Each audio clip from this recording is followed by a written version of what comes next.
Shoreline at amihan patuloy na nagdudulot ng pag-ulan sa buong Luzon. Easterlies umaapekto sa Visayas at Mindanao. Magandang araw Pilipinas, ito ang Pilipinas Weather ngayon. Narito na ang pinakahuling ulat panahon ngayong araw ng Lunes, December 22, 2025, ilang araw na lang bago magpasko. Kung bago ka lang sa ating channel, please like, share, and subscribe para lagi kang updated sa panahon. Salamat sa iyong suporta. Mga kababayan, ang shoreline ay patuloy na nakakaapekto sa silangang bahagi ng Northern at Central Luzon, habang ang Northeast Monsoon o hanging amihan ay umiiral sa natitirang bahagi ng Northern Luzon. Samantala, ang Easterlies naman ang pangunahing dahilan ng pag-uulan sa lugar ng Visayas at malaking bahagi ng ating bansa. Narito na ang taya ng panahon. Shoreline affected areas sa lugar ng Isabela, Quirino, Nueva Vizcaya, Kalinga, Mountain Province, Ifugao, Aurora, Nueva Ecija, Bulacan, Rizal at Quezon. Ang kalagayan ng panahon ay maulap na kalangitan na may kalat-kalat na pag-ulan at thunderstorm. Ang epekto nito ay posibleng flash flood at landslide lalo na sa mga bulubundukin at mabababang lugar. Paalala lang po sa ating mga kababayan, mas tumitindi ang ulan kapag nagsasabay ang shoreline at moisture air mula sa silangan. Easterlies affected areas naman sa lugar ng Visayas, Mimaropa, Bicol Region, Dinagat Island at Surigao del Norte. Ang kalagayan ng panahon ay maulap na may kalat-kalat na pag-ulan at thunderstorm. Ang epekto nito ay posibleng pagbaha at pagguho ng lupa lalo na sa coastal at windwards areas. Amihan affected areas naman sa lugar ng Ilocos Norte at natitirang bahagi ng Cagayan Valley at Cordillera Administrative Region. Ang kalagayan ng panahon ay maulap na may pag-ulan at ang epekto nito ay posibleng ang pagbaha at landslide dahil sa tuloy-tuloy na ulan sa lugar na yan. At sa Metro Manila at natitirang bahagi ng Central Luzon, ang kalagayan ng panahon ay bahagyang maulap hanggang maulap na may panakanakang pag-ulan o thunderstorm. Dulot naman ito ng shoreline. Ang epekto ay posibleng biglaang pagbaha tuwing may malakas na thunderstorm at pag-ulan sa ilang mga lugar. Sa natitirang bahagi ng Ilocos Region, ang kalagayan ng panahon ay bahagyang maulap hanggang maulap na may mahinang pag-ulan. Dulot ito ng Northeast Monsoon o hanging amihan. Walang masyadong epekto o banta sa mga lugar na iyan. Sa natitirang bahagi ng bansa, ang kalagayan ng panahon ay bahagyang maulap hanggang maulap na may isolated rain shower o thunderstorm. Dulot naman ito ng easterlies. Ang epekto ay posibleng flash flood sa oras ng malakas na pagbuhos ng ulan o thunderstorm.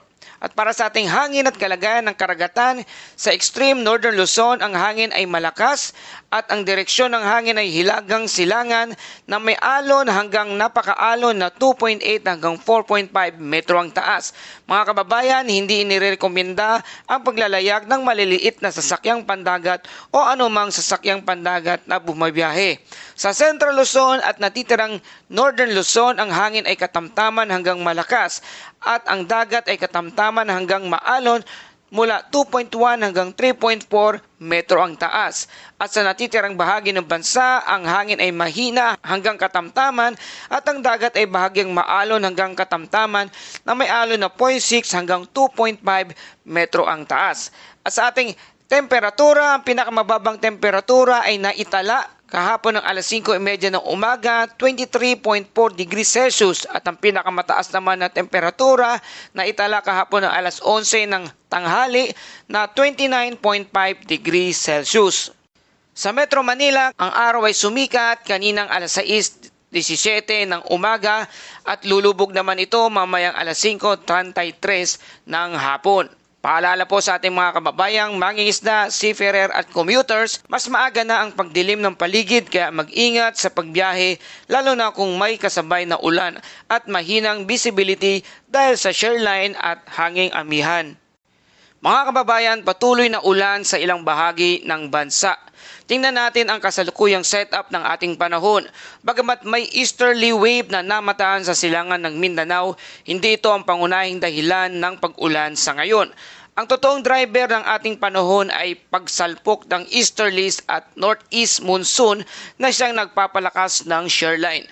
Ang pangunahing pinanggagalingan ng ulan sa maraming bahagi ng ating bansa. So ano ang pinapakita ng satellite images? Kung sisilipin natin ang satellite imagery, malinaw ang pattern na northeasterly wind mula sa hilaga o hanging amihan. at moisture na umaakyat naman mula sa timog silangan at pagbangga ng dalawang hangin. Nabubuo ang shoreline na nagdudulot ng mas madalas na ulan at thunderstorm. Ito ang dahilan kung bakit mas aktibo ang pag-ulan sa silangang bahagi ng ating bansa. So kaya ano ang inaasahan sa mga susunod na araw? Ngayong darating na Huwebes at Biyernes, ang magiging lagay ng panahon ay pabalik-balik na ulan sa Eastern Luzon at Eastern Visayas kasama ang Eastern Mindanao. Mas aktibo ang ulan sa hapon hanggang gabi. Sa darating naman ng Sabado, bahagyang paghupa ng ulan, may brighter period sa ilang lugar. At sa darating na Linggo o Lunes, lalakas muli ang ulan dulot ng panibagong cold surge na magpapalakas ulit sa Amihan at Shoreline. At sa darating na Martes at Miyerkules, unti-unting hihina ang ulan at bababa pa sa timog ang shoreline. Ang tanong, saan ang pinakamalakas na ulan? Eastern seaboard ng Luzon, lalo na sa Sierra Madre, at sa Eastern Visayas, Eastern Mindanao dahil sa easterlies. Mas tuyo ang kanlurang bahagi ng bansa gaya ng Ilocos West Coast, Palawan, Western Visayas dahil sa nahaharang ng kabundukan ang moisture mula sa silangan. Sa ating mga kababayan, marami ang nagtatanong kung may bagyo ba ngayong paparating na Pasko. Mga kababayan, ang Global Forecast System o GFS may ipinapakita na low lamang, habang ang European Center Mid-Range Weather Forecast ang sinasabi ay walang bagyong nakikita. At ang ibang modelo naman ay walang consistent signal. Dahil napakalakas ng northeasterly wind, mahirap mabuo ang anumang tropical system. Kung may lilitaw man, malamang mahihila lang ito papasok sa monsoon flow at hindi magiging isang bagyo. Sa ngayon, walang malinaw na sinyales na tropical cyclone o bagyo na nakikita sa ating mga satellite images. Sa ating seasonal pattern check, nasa week La Nina pa rin po tayo. Inaasahang lilipat sa neutral sa unang bahagi ng 2026. Mainit pa rin ang dagat kaya mas madalas ang shoreline events. Mas madalas ang ulan kahit walang bagyo. Mga kababayan, ang bottom line is shoreline pa rin ang pangunahing dahilan ng pag-uulan dito sa ating bansa. Ang hanging amihan kasama ang easterlies ang mas aktibong panahon sa ngayon. Walang kumpirmadong bagyo sa forecast ayon sa ilang mga global forecast system. Mas maulan sa silangan at mas tuyo naman sa bahagi ng kanluran ng ating bansa. Kaya nananatiling aktibo ang shoreline sa buong Luzon at malakas na amihan sa Hilaga naman at ang easterlies ang sanhi ng pag-uulan sa lugar ng Visayas at Mindanao. At lagi natin sinasabi, sa ngayon, ang buong Disyembre ay walang kumpirmadong namumong bagyo sa kasalukuyan. Ngayong papalapit na Pasko, manatiling handa at mapagmatsyag at mapagmalasakit sa ating kapwa. At para sa ating Bible verse of the day mula sa ating Christmas devotion segment, mula sa Isaiah chapter 9 verse 2, ang bayan ay lumalakad sa kadiliman ay may makakakita ng dakilang liwanag.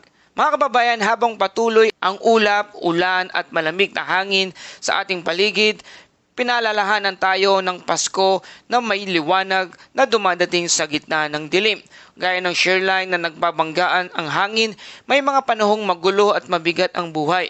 Pero ang kapanganakan ng ating Panginoong Hesus ang nagpapaalala na hindi tayo nag-iisa sa gitna ng unos.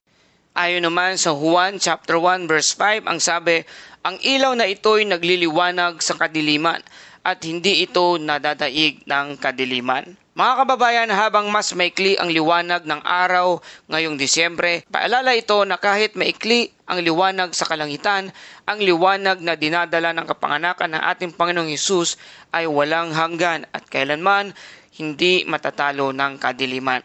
Purihin ang Panginoon, salamat sa kaligtasan at salamat sa liwanag na walang hanggan na dulot niya. Ito ang Pilipinas Weather ngayon na bumabati sa inyo ng maligayang Pasko sa inyong lahat. Maraming salamat po sa ating mga kababayan na patuloy na tumatangkilik at nanatiling nakikinig dito sa ating channel, sa ating mga OFW na patuloy na sumusuporta. Salamat sa inyong mga super thanks na ibinibigay at ng inyong mga comment.